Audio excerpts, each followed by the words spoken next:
இயேசு கிறிஸ்துவின் நாமத்தினாலே இந்த தியான பகுதிக்கு வரவேற்கிறோம். இந்த நாள் தியான பகுதி எபிரேயர் 12:1. ஆகையால் மேகம் போன்ற இத்தனை திரளான சாட்சிகள் நம்மை சூழ்ந்து கொண்டிருக்க, பாரமான யாவற்றையும் நம்மை சுற்றி நெருங்கி நிற்கிற பாவத்தையும் தள்ளிவிட்டு, விசுவாசத்தை துவக்குகிறவரும் முடிக்கிறவருமாயிருக்கிற இயேசுவை நோக்கி நமக்கு நியமித்திருக்கிற ஓட்டத்தில் பொறுமையோடு ஓட கடுவோம். எபிரேய ஆக்கியோன் மிகுந்த உபத்திரவத்திலையும் நிந்தையிலையும் அவமானத்திலையும் இருக்கிற எபிரேய ஜனங்களை பார்த்து எழுதுகிறதான ஒரு வார்த்தை அவர்களை உற்சாகப்படுத்தும்படியாக, மேகம் போல இத்தனை திரளான சாட்சிகள் நம்முடைய வாழ்க்கையில் அநேக சூழ்நிலைகளில் அநேக கஷ்டங்களின் வழியாக அவமானங்கள் வழியாக போகும்பொழுது பிரியமானவர்களை நமக்கு முன்னாடி இருக்கிறாங்க பார்த்தீங்களா? நமக்கு முன்பாக நடந்து போன நம்முடைய முன்னோர்களை நம்ம பார்க்கும் பொழுது உண்மையாகவே நமக்கு விசுவாசம் இருதயத்தில் உண்டாகும்.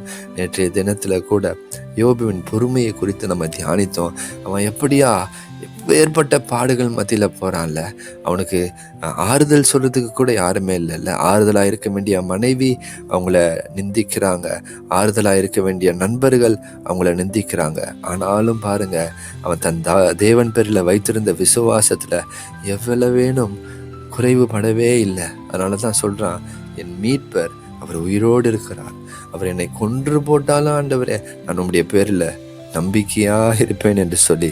இன்றைக்கும் இல்லை, நம்ம வாழ்க்கையிலையும் கிறிஸ்தவம் அப்படின்றது ஏதோ சாதாரணம் அல்ல. அது அநேக பாடுகளின் வழியாக தான் போக வேண்டியது இருக்கும். ஆண்டவரே சொல்லிட்டார்ல, இந்த உலகத்தில் உங்களுக்கு உபத்திரவம் உண்டு, ஆனாலும் ஒரு வார்த்தை, ஆனால் திடன் கொள்ளுங்கள், நான் உங்க கூட இருப்பேன். நான் உலகத்தின் கடைசி பரியந்தமும் நான் உங்களை விட்டு விலகாமல் கைவிடாமல் உங்களோடு கூட இருந்து நான் நடத்துவேன் அப்படின்னு சொல்கிறாரு பாருங்களேன். இந்த வார்த்தைகளை பிடித்து கொண்டு நமக்கு முன்பாக வாழ்ந்த இந்த விசுவாச வீரர்களை பிடித்து கொண்டு இங்கே தான் நம்ம இங்கே வாசிக்கிறோம் பாருங்க. பாரமான யாவற்றையும் நம்மை சுற்றி நெருங்கி நிற்கிற பாவத்தையும் தள்ளிவிட்டு அந்த பாரத்தை அப்படியே இறக்கி ஆண்டவர் கரத்தில் வச்சிருந்தாங்க. அவர் நம்மளை விசாரிக்கிற தேவன், அதனால நம்ம கவலையெல்லாம் அவர் மேலே வைக்கணும்னு அவர் கேட்குறாரு. அதனால வருத்தப்பட்டு பாரம் சுமக்கிற எல்லாரும் இல்லை, நம்முடைய பாரத்தை எல்லாம் அவர்கிட்ட கொடுத்துட்டு, அவர் தான் விசுவாசத்தினுடைய துவக்கமாக இருக்கிறதுனால அவரை நோக்கி நம் பொறுமையோட நமக்கு ஒரு ஓட்டத்தை நியமித்திருக்கிறார் பாருங்க. நமக்கு ஒரு பாதையை நியமித்திருக்கிறாரு. அந்த ஓட்டத்தில் நம்ம பொறுமையோடு நம்ம ஓடுவோம். ஏன் தெரியுமா? இந்த அடுத்த வசனம் சொல்லுகிறது, நமக்கு ஒரு பெரிய வெகுமதியை அவர் வைத்திருக்கிறார்.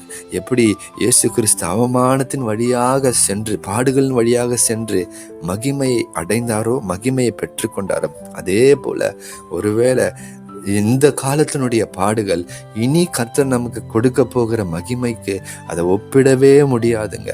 அதனால நம்ம பொறுமையோடு ஓடும் பொழுது நிச்சயமாகவே முடிவில் ஒரு மகிமை உண்டு. கர்த்தர் ஒரு பெரிய ஒரு ஆசீர்வாதத்தை நமக்காக வைத்திருக்கிறார்.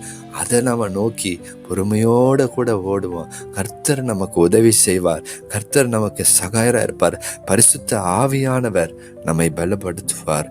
கர்த்தர் தாமே இந்த வார்த்தையின்படியாக இந்த நாளில் நம்மை நடத்துவாராக. அவரே நம்முடைய நம்பிக்கை. அவரை நோக்கி ஓடுவோம். நம்முடைய கண்கள் அவரை மாத்திரம் நோக்கி இருக்கட்டும். வேலைக்காரனுடைய கண்கள் எஜமானுடைய கைகளை நோக்கமாம் போல நம்முடைய கண்களும் அவரையே நோக்கி ஓடட்டும். கர்த்தர் நம்மை ஆசீர்வதிப்பார். ஆமேன், ஆமேன்.